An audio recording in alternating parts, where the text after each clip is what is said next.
Welcome to Oppsell, where top sales legends reveal the playbooks they hardly ever share. With your host, Wilson DK. Sales solution experts. It's real talk, real strategies. Starting now. Hi everyone, welcome to today's episode. And on today's episode, we have a special guest. I bring in the very best, those who have laced their shoes and well experienced in the sales ecosystem. I have with me Opeyemi Ogundele. He is a seasoned sales professional. He has worked in multiple regions and locations. I'll just step back a bit and allow him to introduce himself. So Opeyemi, you have the floor. Thank you so much, Wilson. It's a pleasure to be here. Thank you for the opportunity to come on and have a conversation on what we love to do. Absolutely.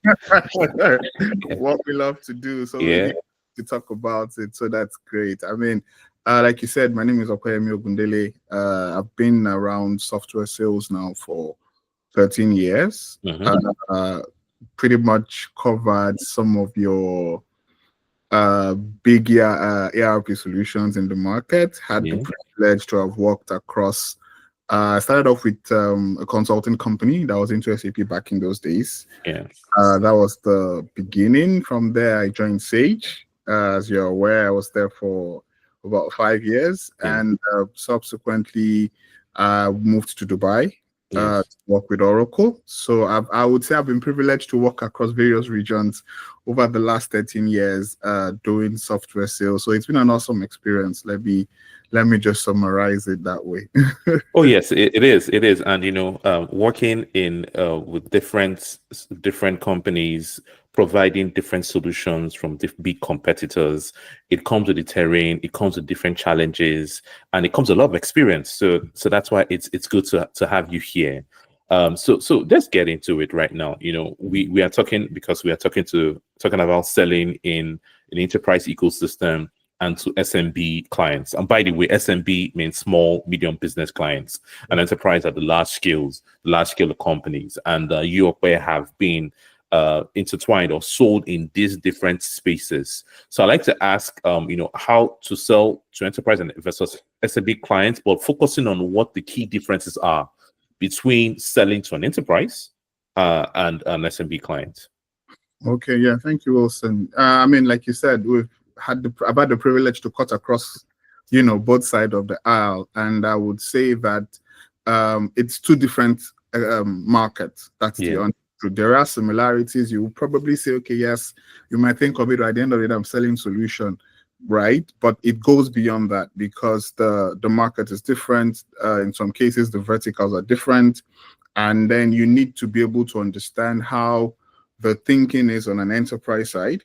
And how the thinking is on smaller, medium business side of it, because you're looking at an enterprise, for example. An enterprise is an established business, right? Probably maybe multiple locations in some cases. Maybe they have multiple branches in different places. And then you look at a typical small business that is aspiring to get to where the enterprise business is at the moment. So I would say some of the key things that I've observed over the years. Number one, I would say in terms of the sales cycle, it differs. It differs with a small business to a large business because number one, the numbers you're talking about is also going to be different, right? You might be selling to an organization with multiple offices in multiple countries, 50, 60 users. It's quite different from an SMB that probably has just 10 people or 15 people across finance, HR, and all of that. So you would realize that in such an instance, for example, the decision making in an SMB business is faster because it's usually an MD. The structure is pretty lean. Maybe you have an MD, a CFO, head of HR, if you could call it, somebody in procurement, legal, depending on what the nature of that business is. But the structure is leaner. The authority most times rests with the CEO. He has to be the one that takes the final decision. So you would see in such an SMB case that if you start your conversation from the right level, you move it faster. Okay, so basically you speak to the CFO, you have access to the CEO. Before you know it, once they buy into what they want to do, you get your decision faster. But when you're dealing with an enterprise, it's quite different. Then you see maybe there's a group head of CIO, there's a Yeah. information head somewhere, there's a project management team somewhere. All of those complexity comes into it, right? And in some cases with enterprise business, sometimes it could go through the RFP route. They could have a consulting company that comes in, that stands as the middleman between you and them, and then you're answering to the consulting company, you're answering to the customer. So it's more complex. That's why I would say in terms of the length of sale, it's longer when you're dealing with an enterprise business, or unlike when you're dealing with the SMB business. And like I said, in terms of the decision making, there's also a huge difference, because with a typical enterprise business, you could have a board, for example, right? So there's a CEO who still reports into a board. Oh, right? yes. And maybe he has like a cap of what he can actually approve, even at his level as CEO, right? So he still needs to put it to the board. In most cases, more often, you really don't even have access to that board, right? Yes, yes. Because you just realize there are probably maybe some directors doing other stuff that come together at a particular time of the month, of the quarter. Which could be once a month, once a quarter. Those are variables that you really don't always have a control over. It's quite Yes. different from, it's a small company, I knock on the door, I want to see the CEO, I've gone through the process to book a meeting, I'm there, I'm able to see him for 5-10 minutes. Look, if he's going to the board and the board is not saying come and present, what do you do? Right? So you also then need to understand, like I would say, in terms of that structure, it's important that you are able to align in terms of your key decision makers quite early. It's important, your power map, you're speaking to the right people. If you need people within your organization to align to, let's say, a board member, you need your VP of the organization to, you need to be able to bring down that, cascade down how that structure works, and then you align people to those structure, right? Yes. So it's not just you. If you're going to do it on yourself, I'm sorry, it's going to take you forever. Yes. Because there are people you try to speak to, they'll be like, no, they'd rather be more comfortable speaking to your VP, right? It's not that kind of alignment. Oh, my VP is speaking to your VP. Absolutely. You've mapped that out. Somebody within your team is speaking to the CFO and stuff like that. So you have that, culture, that structure that you need to be able to properly map out. So it's quite different, like I said, even when you're talking about decision making. Then also I would say about their needs. Needs always differ, right? Yes. Or a small business, they're aspiring to get to the enterprise level. For the enterprise guys, they want to go global. So the thinking in itself is different. It's different. What they want to achieve is actually different. The guy has gotten to a level and then is thinking of branching out more, maybe doing some mergers and acquisition, for example, right? You're starting to look at the thinking begins to change. They're trying to expand themselves and remain at the top of where they are, where they can evolve as a business. So you realize that the needs differ. A small SMB business, Wilson, I'm sure you could just be a finance Yes. deal, and you walk out of there. Most times they might not do HR because the employee is maybe just less than 100. Yes. I just to buttress what you're saying. I think there was a time I was working with an SMB in manufacturing. It was quite easy done. Walked in, spoke to the CFO. CFO was happy. Next night, I went to the CEO with CFO. CFO said, "Hey, CEO, this is what it is. This is what we're going to do. This is what the product is going to do. This is what Wilson's team are offering." And eventually, the CEO, and CFO said, "Oh yeah, this is an agreement. Let's run." And then it was easy. But talking with the SMBs, the enterprise, I beg your pardon, enterprise, it's a different kettle of fish. It's 9 out of 10 times, that CEO would have to talk to the board, and the board sits sometimes once a month, twice in a quarter, or something of that sort. And your conversation might come in A or B, and not the most important things of the business. So you are now trying to find out who. You now have to understand that you have to create a road to close. A road to close, like what you're saying, is that you get like the stakeholder map, understand the power and influence matrix, so who you need to align with from your organization to the company's organization, so that you can find out to see who the best champion is. That's what you're trying to. So yeah, it's quite interesting. The points you've made, and that's good. So now, in terms of the sales approach, Now Yeah. you said, okay, these are two distinct things. You have to think this way when you're talking about the SMB, but you have to be global and get your team on behind you, because you can't do it on your own when you're trying to structure or get into an enterprise sales. So what will the sales approach be? What's the difference between what you did or what you're doing when you're looking at an SMB customer as against what you do when you're looking at an enterprise customer? Okay, so let me use an example of a sale from like typical back in the days, right? Oh yeah. And you're speaking to. I'll give an example of a manufacturing outfit I sold to back then in Lagos. It wasn't there in Ottawa State, an SMB business, but so what they were doing was they were supplying this barley and stuff that they use for beer, right? They supply your big brewery companies, but at the same time, they also had an ambition, even though they were an SMB business, they wanted to be able to, put structure in place and, just get processes and not just do things like, just anyhow businesses, right? Let's have some structure. Let's have a way of doing business. And what I learned, and I use that example because it was my first experience dealing really with an SMB business. I realized that they are concerned about, number one, this thing we're investing in, how long is it going to take us for us to start utilizing it? So in your sales approach for an SMB business, it's important to always highlight quick return on investment. Very important, because that money they're taking out of that business for them is huge. You might think, oh, it's a small deal. That's a sales language. The person that owns the business knows that's not small money, because if they look at their bottom line, they know I'm going to be paying this. Let's say a SaaS solution, for example, right? This is going to be costing us X amount on a yearly basis. So they need to know that, oh, this thing is going to start bringing value back to me. So it's important to emphasize how quick the results would be, because unlike an enterprise solution that could be looking at a roadmap of 5-10 years down the line, it's not usually the case with an SMB solution. So you're telling the guy, oh, come and invest 50K and your return will come in 10 years. And the guy is looking at you like, eh? When do I start returning value for my software investment, right? But for a small business, they need to know that, okay, this is what this thing is going to change in my business. This is how quick I'm going to start getting my return on this.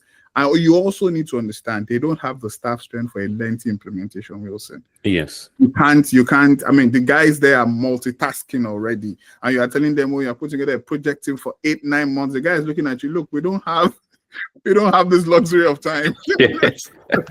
We don't have this. I don't have my finance guy needs to, be managing with procurement, needs to be managing suppliers.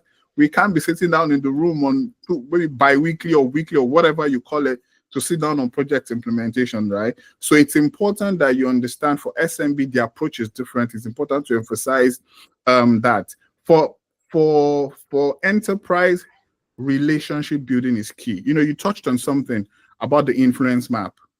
This person speaking to that person. Yes. That's the approach. When it comes to enterprise, your relationship is critical. And it's a long game, right? You could start off that game in January, and even by May, there has not really been so much progress in that conversation. But you're building that relationship, you're building that map, you're understanding who is speaking to who. You're doing the regular dinners once in a while where it is necessary, pumping by the office, how you guys doing. You're not even there to discuss software, just there to, check up on them, see where they are and things and stuff like that. Relationship is key when you're looking at, enterprise business. Another approach I do with enterprises, you need to talk about so in the case of SMB, you can discuss quicker implementation, quicker returns. In an enterprise, you need to bring numbers. Yes. You have to. Yeah. This guy is about to invest hundreds of thousands of dollars, in some cases millions. Yeah. Show him what is coming back to that business. If he's going to do a project of $500,000 or $1 million, then you need to be able to bring your ROI to a point where the guy can see, oh, this. So for example, let's say we do recruitment, right? Something we're both familiar with. Recruitment takes HR, maybe just to gather CVs and do all of those stuff. It takes them 3 months, right? Before they start doing interview, employee experience is always poor. For example, you do an interview, nobody's sending you an email, and then you're having conversations in our HR. You need to let them know, oh, we're going to fix this, right? It's a perception of employee experience, for example, to an enterprise business matters. They Yes. want somebody applying to the organization to have a seamless experience. But the SMB guy, he's not interested in all that. he's not interested in all of that. So when I'm approaching him, I'm doing such kind of analysis on how it saves, number one, HR time, right? And they can be focusing more on strategic stuff. I'm also going to be telling them, oh, the person that is interacting with your company, whether he stays or he leaves, it gives him a totally different perception of that global brand. Wow. And you know, those kind of conversations, those are the things that spreads to glass doors, right? Oh, the interview process was nice and stuff like that. All of those kind of things matter to an enterprise business. So in your approach, when you're doing your analysis, when maybe you're doing your case study, maybe you're doing whatever it is you're presenting to them, it's always good that you go with the numbers. And maybe finally, I'll touch on one more thing that I believe differs them is for enterprise, for example, you would have cases where maybe the solution might require a bit of customization, it might require some complexity, but in the area of SMB, it's usually quite straightforward. You don't, for enterprise, it matters, scalability is huge, right? Because you realize in an enterprise business, they could have a massive IT team that wants to be able to do some development on your solution. Those are the kind of things that would excite them. Oh, we can build some in-house applications, some solutions. For an enterprise business, those things are key. So those are things that I pitch, you put together in those conversations, and then they begin to see value. But for the guy that, you know, is an SMB business, look, it's pretty much, this is what we can do for you. This is where your business is going. We're here to support you, you know, that kind of stuff. And then you get it done as quickly as you possibly can. I think for me, that's the approach really I've learned years in how I engage folks. Yeah, I mean, I think what you said is salient. And for SMBs, they want the quick wins. They want, you know, want to see, I'm investing $50,000. I want to see how I'm going to get my ROI as quickly as possible. But for the enterprise, in as much as they want the value, they want and they want quick wins, but they're looking at the value in the long term. They're looking at, you know, okay, I'm investing $500,000 up to $1 million or millions of dollars, and I want to understand how this is going to be beneficial. I want to understand how it's going to impact me financially and materially or non-materially. Say NPS. You did mention the smoothness and transition for using HR as an example, the recruitment and onboarding process or job application process for employees trying to apply to a multinational or big enterprise organization.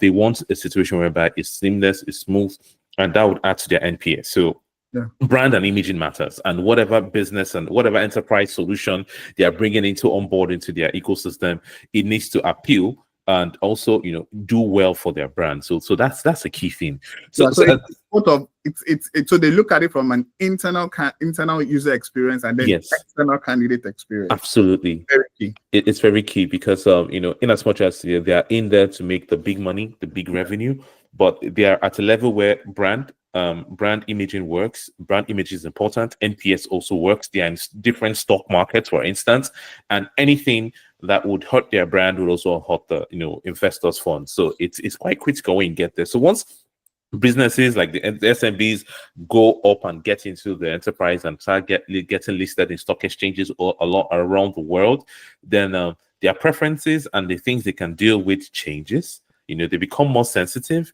It's no longer no holds barred because, you know, there are a lot of things now at stake, not just the funds, but, you know, investors' confidence is also very much at stake. Yeah. So what we're seeing now, of course, because you have that the skill set and you have been privileged to work in the SMB space as a salesperson, you've killed it there. You've been very successful. You're also doing great things with the enterprise space. So I'd like to ask you what are the challenges like you faced when you were transitioning? You know, of course, you started from the SMB space and you're an ecosystem of the enterprise. What were the challenges that you faced, and what are the challenges that a typical sales rep would face from your own point of view? That is. You're saying now started to hit the nail on the head. Yeah. Trust me, it was not an easy transition. You know, sometimes you go to interviews and you can smooth talk things, right? But when you now come to the nitty-gritty, then you understand there's a difference because there has to be a mindset shift. I mean, like you said, the SMB guy is about, you knock on the door, like the deal you're talking about, right? You had quick alignment, you were in, you were out, you got your deal in, right? But when you're transitioning from SMB to enterprise, the first thing that hits you is longer sales cycle. Yeah. So you're the guy that is used to closing deals every month. Oh, welcome to the club, bro. Tell me about it.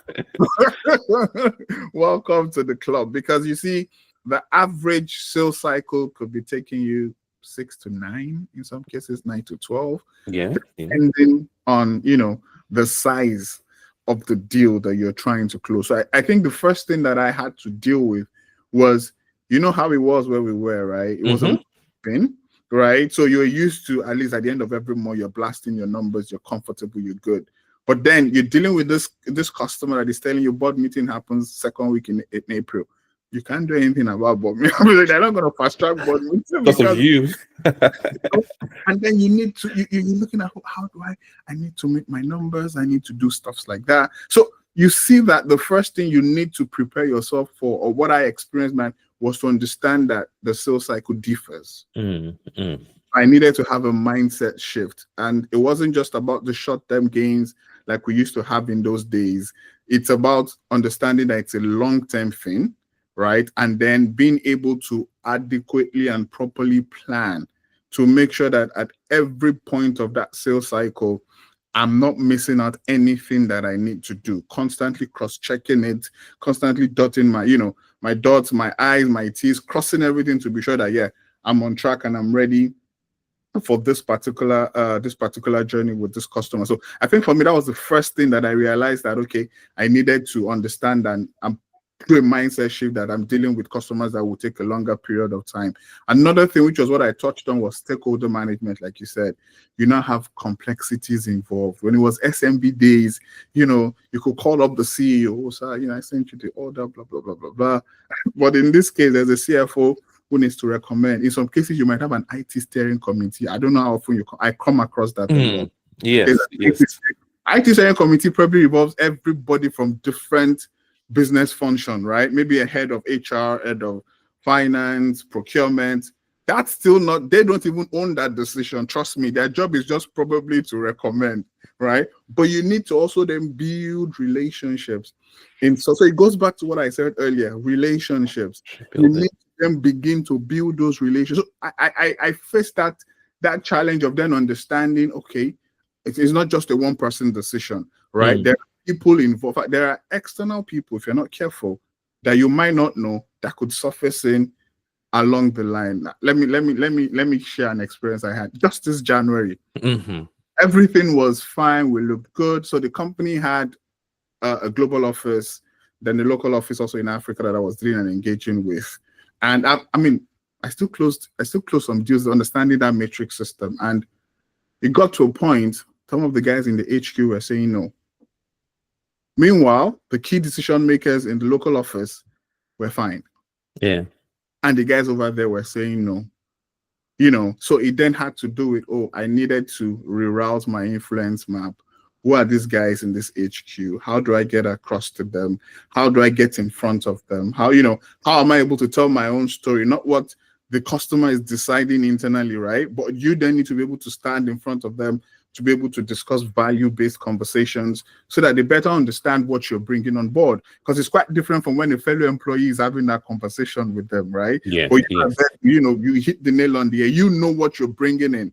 You know how to be able to carry that message successfully to the customer. So you realize that those metrics begins to change when you're crossing over into the enterprise side and you're dealing with multi-countries, multi-regions. You need to be able to understand what they're doing. Then I think another thing I also then had to understand was, I would say, flexibility with purchase orders and contracts.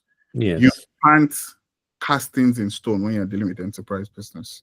Believe me, they deal with a lot of vendors, and in some cases they have global processes. Some of those processes are government regulations, right? Like you have maybe a company is in the US company, if they're dealing in this region, do you understand what I'm saying? Yeah. This is the standard there. Those complexities are there. So when you're crossing over to enterprise from SMB, you will experience those were the challenges I, because I had a situation where I sent a customer the ordering document and then the contract, and we were on contract conversation for 6 weeks. Mm. And Mm-hmm. it was 6 weeks, back and forth. Back and forth. We want this clause out. We want this clause in. We want, it got to a point I had to bring in my own legal. It became a legal to legal conversation. Yes, you see what I'm saying? Oh, yes, I see. And I can relate. That's why I'm laughing. But yeah, go ahead. I'll share my story. Just wait. We don't have to, and back and forth. So I remember there was a particular call. I was so frustrated. I was like, guys, what else do we have to do? Can we all just sit down on a call for the next 3 days and look at each other in the eye? And I can tell you, oh, this clause, sorry, I can't take it out. That clause, sorry, I can't take it out. Can we just stop the back and forth emails and the different things you are writing on PDF? No. So I had to drag everyone to a meeting for like twice or 3 times in the week. Like, guys, let's look at each other the way you and I look. Let's talk. Okay, I don't like this clause. Why does it have to be? And I'll explain to you, oh, sorry, this clause is standard. It covers blah, blah, blah, blah, blah. And then we have that conversation. I'm telling you, that was how I eventually scaled that hurdle and the customer signed it. So those are the struggles you face, when you're crossing over from SMB even into the enterprise space. Yes, that's true. And just as I was saying, why I was smiling and laughing then was because I could relate. And my situation was the fact that it was the MOU documents you're trying to get across to the clients, and they had to go through their own legal team. So it was my legal team, their legal team, back and forth. And of course, if you're doing business in Europe, you know that the summer is a very important vacation season. And this was getting towards our vacation season. So as we couldn't get through, we had to wait, and it had to be done over the vacation period of summer. And it was challenging because, I had to take out time, try to, get commitment from my legal team to come in, even if they're on summer, just, excuse me for a minute or two, just look at this document while I take it back to the legal of the client. And that was how we're able to nip it in the bud. But this went back and forth for quite some time. I mean, I think mine was for like 2 months, 8 weeks, back and forth, because, when they send the legal team sends to us to say, okay, and strike off this clause, it doesn't make sense to us. Why must it be there?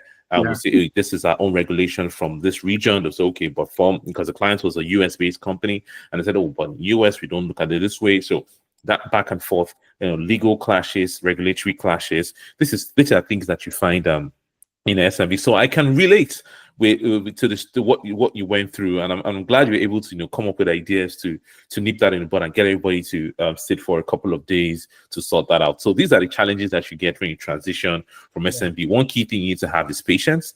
Understand that it's a larger sales cycle, like you rightly said, and also there's complexities. So you need to know who the stakeholders are and create your stakeholder influence and interest, influence, and power map, so that enables you to know who you're speaking to, when to speak to them, and how you should speak to them.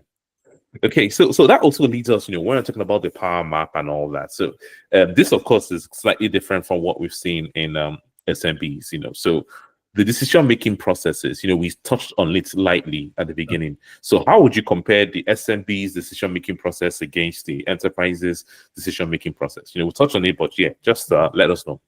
I would say, I think the difference is, my experience is with SMBs, the decision-making process is financially influenced. Yes. Most times the numbers matter.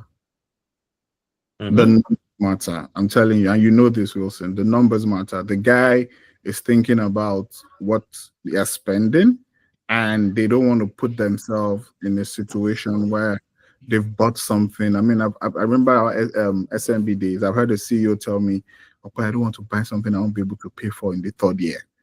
And I could get where it was coming from, because then in the country, FX was going crazy, right? Yes. And then the guy was thinking, if I'm buying it at, let me say, $400 to Naira now, and the rate at which we're going, I mean, nobody even know we're going to get to where it got to eventually.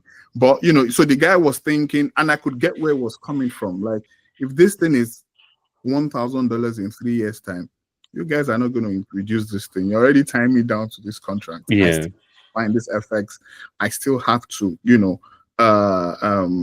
do something about it to be able to pay you, because I don't want you to yank me off the software, right? Yeah. You'll see that in decision making, you need to get your numbers right with an SMB business, and that Absolutely. could mean maybe you do a staggered approach for them, if that's the case. Maybe it's important to always give them options. Don't stick everything into them at once. Preferably, I would always suggest for an average SMB business, let them start really small Okay. and let them grow into it. Because look, it's easier if I'm the CEO. So let's assume I run a small water manufacturing outfit, right? And I buy software.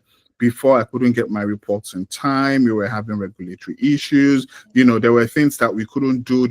We're having a lot of waste in the factory and all those kind of stuff. And you showed me a solution that is able to manage my finances. I'm able to properly, do my procurement. We're not having wastages. I'm like, oh wow, this is good. If you now come back to me that, oh, we then need the CRM solution to manage the customers, right, that we're selling our product to, the guy is going to look at you like, okay, there's been some value, right?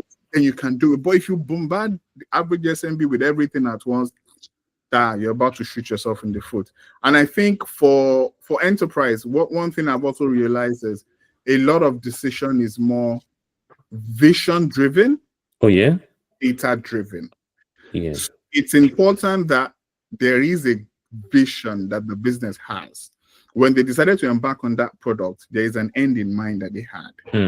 And it's important that you understand that end from the beginning. And every time you speak to that business, you speak to that end, right, from all those conversations. So it's pretty much the roadmap for the enterprise business. Their decisions are more data-driven and mission-driven than the average SMB business, that I believe that financial capacity and the investment that is going into that solution pretty much affects how the end. I mean, just to add this to some of the things we said, I think these are some of the other things that I've realized is it makes a difference in the decision making on both sides of the aisle. Yeah, that's interesting. So vision driven and data driven, of course, because the complexities for getting and winning an enterprise deal is what makes it different, or what differentiates it from the SMBs who are more on how much is going to leave their pockets to acquire such solutions, and how they can get the quick ROIs as soon as possible, how the ROIs can come in as quickly as possible. I think those are very, very solid points. So let's move to the strategies, the top strategies for prospecting and lead generation. And this is an exciting topic. And I'd like to ask, what are your strategies, your go-to strategies for identifying high quality leads that will not waste your time? Yeah, I think I start first from profiling, right? Yeah. So let's assume you have 400 accounts, for example. You're not going to run after 400 people. Don't flatter yourself. So I think the first thing you need to do is to do segmentation in terms of your top 20 accounts, your top 30 accounts. You understand what I'm saying? So you have I call them green light accounts, where okay, but depending on the metrics you're using. So it could be market share, it could be staff strength, number of employees, it could be but it could be revenue, whatever it is that the standard is, right, that you're using to identify. It's important. What I do normally is I identify my top accounts. So once I identify my top accounts, I know this is the place where I need to focus, because they fit into what I'm actually trying to achieve. And the moment I do that, then I begin to cascade down what product am I fitting into this particular customer, what kind of conversations do I intend to have with that customer, and we begin to narrow it down, gradually. That's the way I do my account segmentation. That way, I'm not chasing after a guy that can't spend $50,000 and I'm taking $100,000 to him. You understand what I'm saying? So I know what I'm doing by the fact that I've done that segmentation. I know what I'm taking to that customer, and then that helps to make my own life, a lot easier. I think for me, that helps you to guide the decisions that you make, I would say. Okay, that's interesting. And we prospecting, identifying high quality leads, they have evolved just as with technology has evolved. We use now, we use AI. We talk a lot about Chat GPT and other large language models. So how, from your point of view, has prospecting changed, especially in this era where technology has gone so fast? We just blink and there, boom, we saw Chat GPT, we're seeing Gemini, we've seen other large language models that helps to make work easy. So how has that changed, or how has that influenced prospecting? I Now. think it's brought the salesperson closer to the customer, to your prospects, with social media. The days of where I just needed to call you. Number one, I need to be careful the kind of time I'm calling you, right? Well, I don't want to call you when it's 8 a.m. I don't want to call you, when maybe the guy is in a meeting. You're conscious of some of the things the CEO. I can pop you a mail on LinkedIn. Yeah. You understand what I'm saying? I can pop you a mail on LinkedIn. You see that email. I don't need to go through the route of asking secretaries for time that you'll be available and stuff like that. It's changed, social media changed prospecting totally for me, if you ask me. Because I started from the early days when social media was not so huge, and I know what it could be like. Sometimes you have this large Excel in front of you, you have a phone beside you. Down your the things that you want to say, you've done your script, the questions you want to ask. I still get to do that, but I'm saying with social media, it's a lot easier in terms of how faster I can reach you, right? So if I'm calling you and you're saying, "No, sorry, I'm busy," or the person keeps cutting the call, I could pop you an email, I can drop you a message on LinkedIn, I can make a friend request on LinkedIn, I can connect with you. If it's the kind of customer that is constantly engaging people, that's an opportunity for me. I'm going to you, right? We're going to have conversations, the kind of things you're discussing. We're having conversations, meaningful conversations that is adding value to you and even also to the prospect. Those are things that pre-digitalization was difficult to do because I needed to be in front of the person to be able to do that. Yeah, because absolutely. You're calling people on the phone and like, okay, so sorry, I'm busy, that kind of stuff. But, those are mediums by which we can keep engaging. And then it helps you to build relationships and credibility. If you're the type that you use your LinkedIn the way you should use it as a salesperson, then you shouldn't have any problem in reaching out the right set of people based on the kind of conversations that you engage with. Okay, so is LinkedIn your preferred tool for lead generation or not? Yeah, it is. Yeah, it is my preferred tool. And then I also have other applications that is connected to LinkedIn through which I can get your email address, phone numbers off your LinkedIn profile. That also helps me to be able to reach out. So I think for me, LinkedIn works easy. I can search for anybody in an organization except on LinkedIn. But back in those days, Wilson, those kind of information, you needed to call somebody. Who is the CFO of this? That kind of a stuff. Yeah. I don't need to go through all of that. Yeah, but the challenge now I see, it's something that's brewing. How do you get the person you're trying to reach out on LinkedIn to view your message and respond to you? Because we know as other salespeople, they're trying to sell into that organization, and that person should be a person, a point of contact, an entry point into an organization. So this person will be getting barrage of emails, LinkedIn Connect requests. So how would you stand out, to make sure that LinkedIn still remains, or that social media platform still remains that effective tool to reach out to prospects as against the traditional methods of writing an email or doing cold calling consistently? No, you will still do cold callings and you will still write emails. But I think the mistake people make is the first email they send to you, they're already selling to you. That's an error.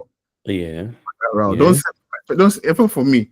Don't send me an email and the first thing is you want to sell to me. No, you don't approach people like that. On a normal day, right? If you're meeting someone for the first time, and I remembered my very early sales days, the people that I actually trained under were people that taught me a lot. These were people that they would be like, oh, let's go to Ikoyi Club. You're there just meeting people, right? You're just creating your own network. So if I reach out to people on LinkedIn, I don't send you a message that I want to sell to you the first time. No. Yeah. So, by the way, Ikoyi Club is a luxury club, a social club in Nigeria, where the CEOs, the captains of industries, go and unwind. So they could go, play golf in there, play squash or table tennis or lawn tennis. I'll just have, an evening soiree down there. So it is, back in Nigeria, if it's a place to go and network and meet the captains of industries, those that are, behind, that strong face, straight face, suit and tie that looks so unapproachable, when you find them at the Ikoyi Club, they are more friendly, more accommodating. That's the right time to network. So yeah, Ikoyi Club is the place that and I would every advise. region has it, Wilson. I mean, even here in Dubai, believe Yes. me, every region has it. There are places Yes. where people want to unwind after work. People want to network. They want to relax. These have always been, typically, historically, places where you go to do your pipeline building, your network. That's what I'm saying. So, but I think just to answer your LinkedIn question, do not start by sending an email. I want to sell something to you. Network with that person. Let me add you on LinkedIn. Send a very nice email. Thank you for accepting. Blah blah blah blah blah. And just something nice, something cute. Drop it there. Don't start with, "Oh, sorry, my name is Opeyemi. I sell software." Do you want? No, no, no, no. It never works. I don't approach like that. No. So I mean, that way you can manage bombarding people with all sorts of stuff. And the jackpot is if the person you're prospecting is also very engaged on LinkedIn. You need to engage on the conversations first. You need to make yourself stand out, so that when you are conversing or trying to get into the sales mode or enter into sales mode, it's a lot more intentional as against, "Hey, hi, my name is Wilson, and I have this fantastic idea that will bring businesses or bring growth into your business." He has heard that 1,000 times. You need to stand out. So that is very good. So I want to ask you now. So how do you there are two questions, a double-edged question. So how can sales reps stay motivated during the prospecting process? And again, how would you nurture leads that are not ready? So how do you stay motivated? And if leads are not ready, how do you nurture them? Okay, I think for staying motivated, it has to do with setting clear goals for yourself. Yes. You need to have goals. You need to have milestones. Trust me, you could call 50 people. I've been there. You call 50 people and you probably won't get a positive response. You will send emails and then nobody responds to you. I think it's important when you're going through that place to always look at the bigger picture. Sales is a funnel. It keeps absolutely. And it gets narrow as it gets there. So you need to do a lot of investment in it, right, before you begin to see that return. So don't take it personal, like, "Oh, I'm doing this." No. One thing I'll just mention quickly, when I started selling, one of the things I was taught quite early was always have an anchor. Something that drives you. There has to be something that is driving you in this. It could be that, you talk about, "I want to make a lot of money." Fine. That's something that is driving you, right? It could just be a case of, "I want to be able to build this. I want to be able to buy a house here. You understand what I'm saying? Something that keeps you, that there's an end goal that you're looking at, and every experience you're going through is just part of the journey that lands you to where you're going to. Yeah, I think I'll say that way. Yeah, that's beautiful. Always have an anchor and the why. So even if you get 1,000 rejections, if you remember the why you're doing this, why are you doing this? What's your motivation? I want to buy a beautiful house. I want to drive a Porsche. I want to have that family vacation in the Maldives or somewhere in Mexico. It just, that anchor is what will drive you. And if you won't get the no's, all you're looking forward to will be the yes. Just one yes. So if you get 1,000 no's, keep going forward and you get the yes. So then nurturing leads that are not ready yet. What's your take? So I think for nurturing leads that are not ready yet, that's where your relationship skills come into it. Right? I was taught quite early by one of my sales mentors, and he used to do it a lot, just via email. Maybe somebody is spoken to and the person is not interested at that moment. You're doing events, customer events, just invite them. "Oh, we're going to be speaking on something that I feel will be of value to you. Would you mind to be a part of it?" If you know the industry they're in, maybe there is some regulation, some breaking news, some opportunity somewhere for them as a business. And he used to teach me those things back in those days. He would just type an email, just send it maybe to a CFO of an organization that is into manufacturing that does, maybe there's an export opportunity for what they do. We just say, "Oh, sir, how are you doing? I came across this news. I don't know if it is something that your organization would be interested in." And he sends that email and the person will respond. I saw it work many times. "Oh, thank you for putting us in mind, blah, blah, blah, blah, blah." That way you keep that conversation going. Right? You are there, and then that conversation is you bringing something to them. They might not even necessarily need that thing at that time, but they know that, okay, this person sends me something. This person is sending us things that are relevant to what we're. It might not even be the strategic, vision of the organization at that moment. But it could also be something that they would look like, oh, there's opportunity for us to export our product, for example. That way you keep warming that relationship. If there are events, if there are things that you're doing that you would like them to be a part of it, send out invites. Oh, it's just a customer evening event just to wine and dine. And that's it. It keeps it warm, like we say. Yeah, it keeps it warm, and it's the icebreaker, keeps it warm, doesn't let it go cold. Yeah. And of course, it's sales is an emotional thing, right? It's also emotional, yeah.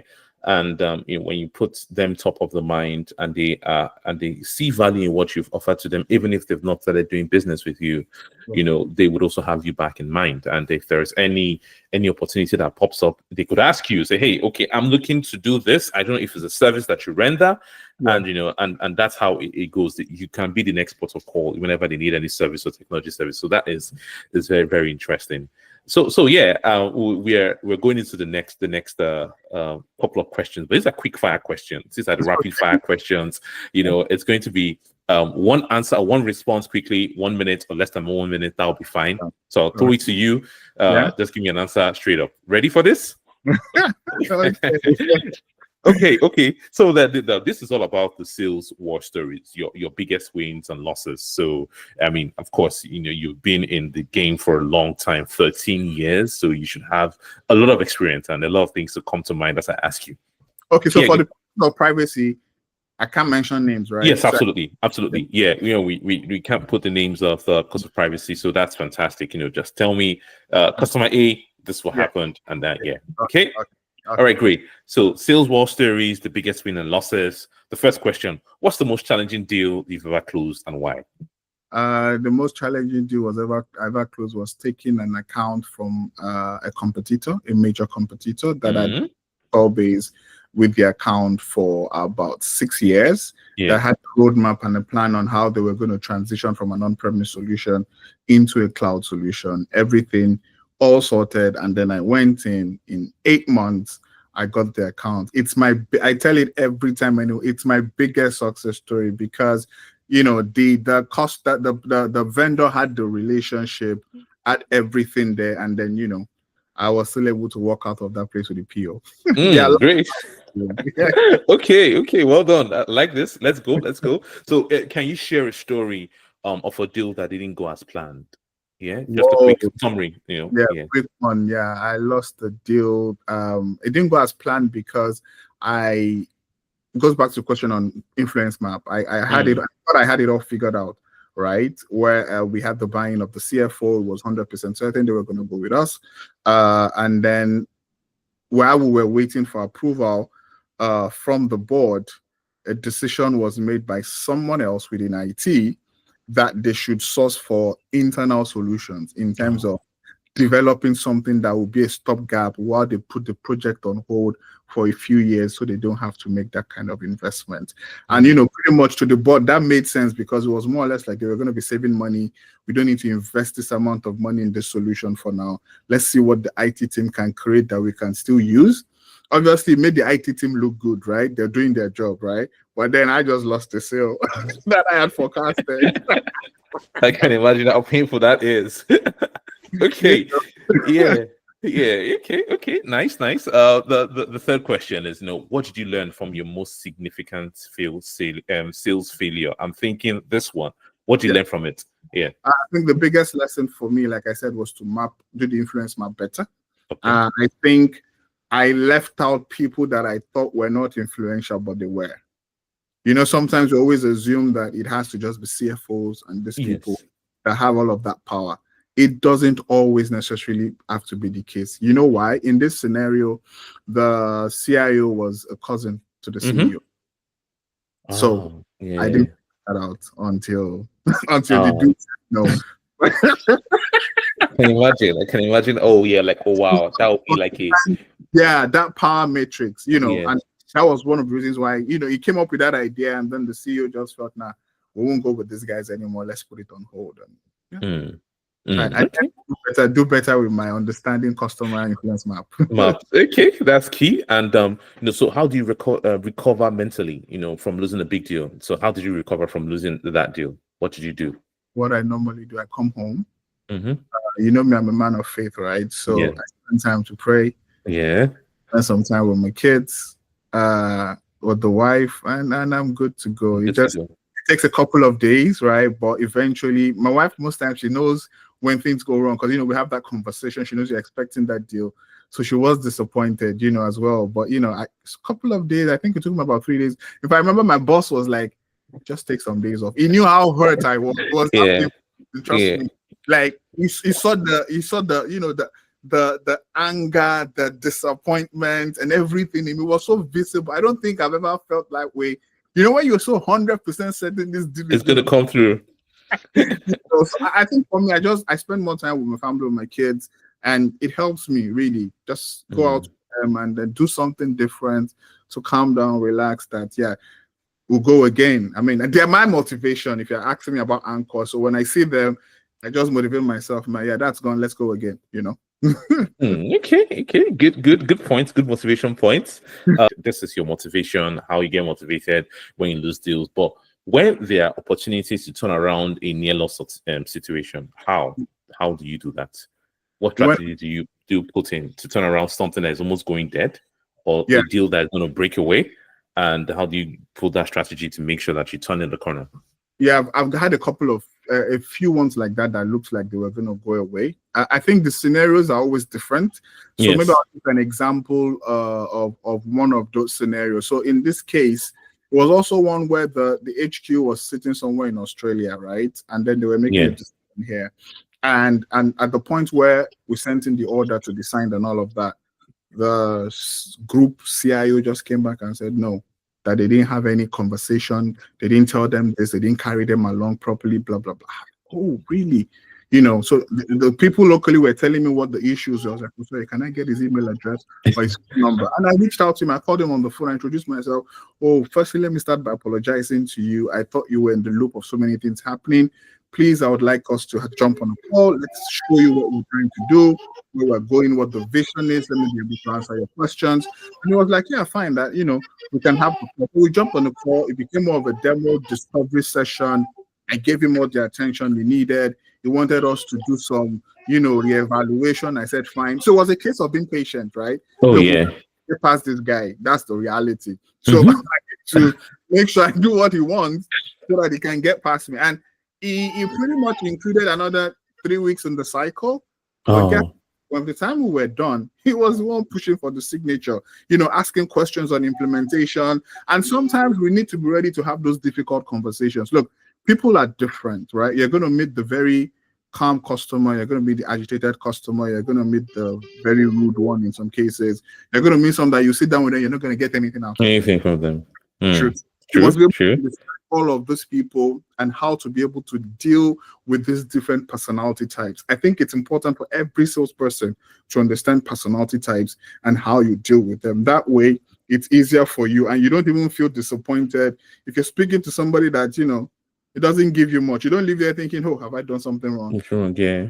Yes, let me speak to the other guy in the organization that it gives more information. Let me match it together and see, does it align? Does it not align? So those are the things that you constantly need to do as a salesperson. Okay, interesting. Well done. So I think we are all done with all that war stories, the sales war stories, and biggest wins and loss. So let's get to the final part of this conversation. And I'd like to ask you 2 questions, and this is for a career advice from you.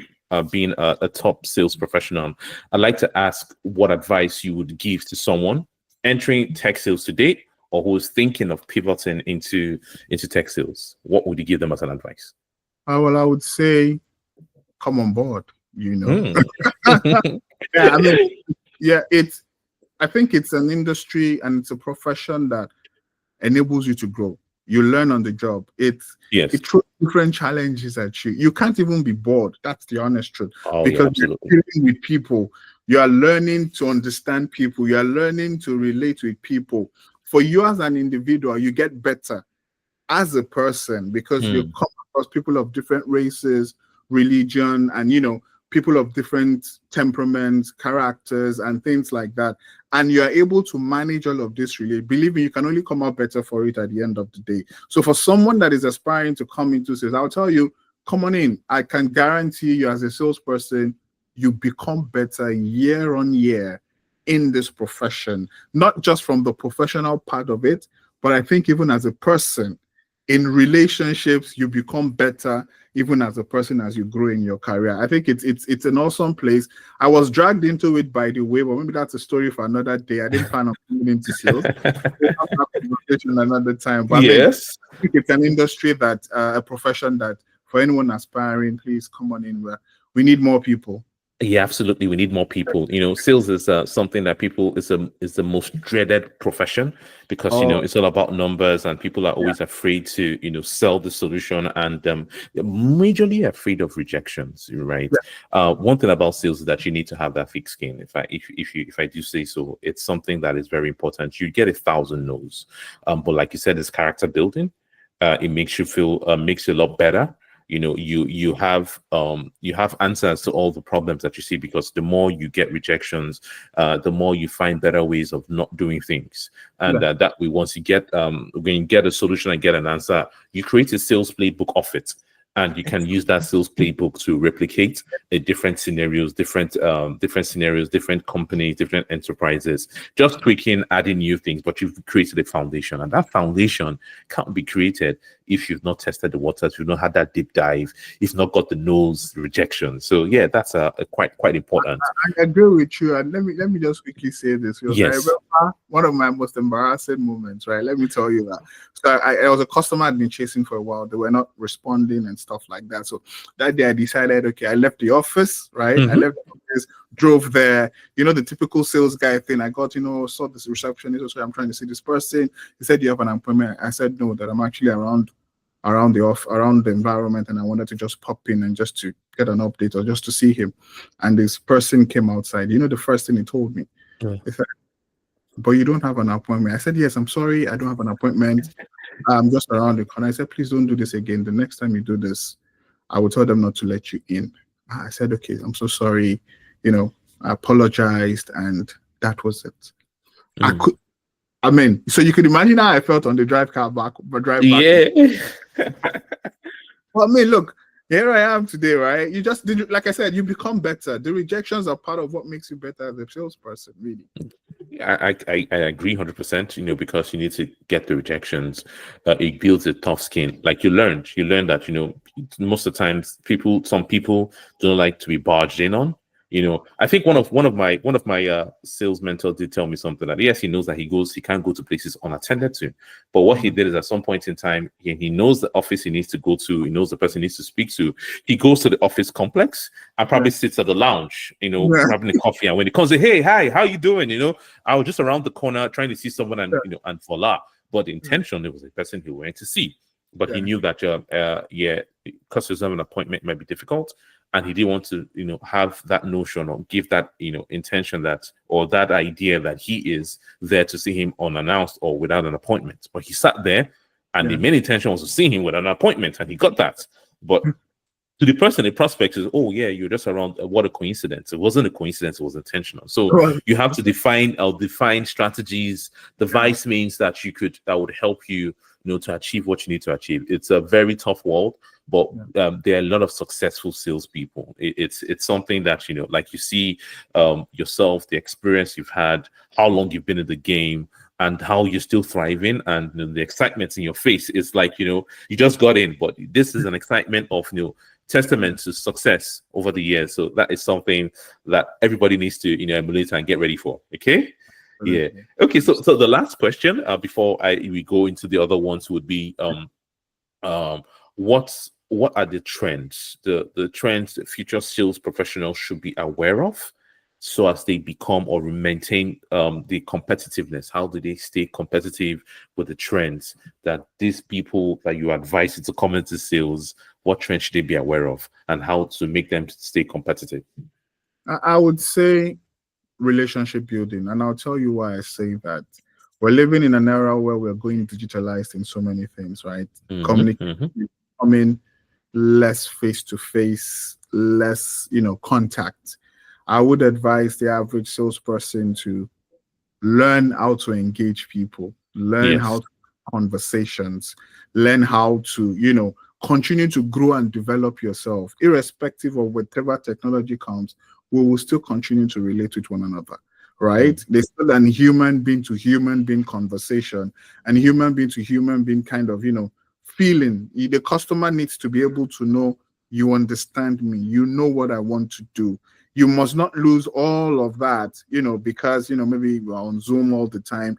Even through Zoom, there are ways when you're having meetings, when you're talking to people, they're able to know that, yeah, Wilson really has our interest. Wilson is driven by the desire for our business to grow. It's not just a guy who wants to come and take his PO and run out of this place. I think it's important so as much as, yeah, your mind is on the end game, but you do not let that derail you from the human to human relationship, human to human contact that you need to nurture, that you need to grow, that you need to develop. I think it's important for every salesperson to be able to do that.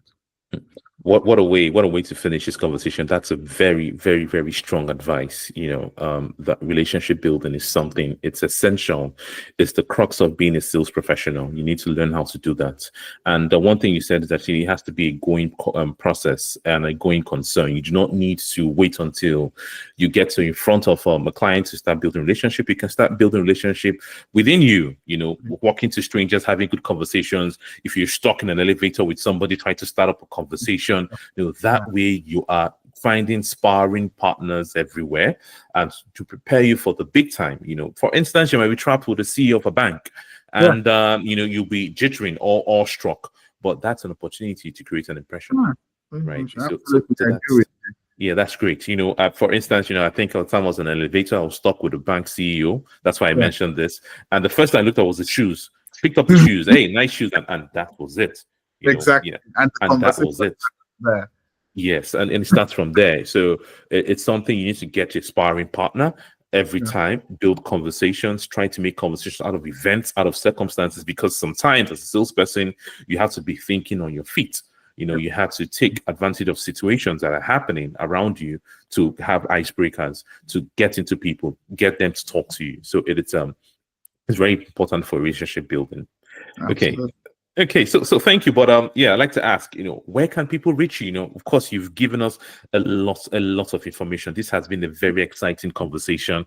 It's we can see the spark in your eyes. I'd like to ask you, if people want to connect with you to gain more further insights, where can they reach you and how can they reach you?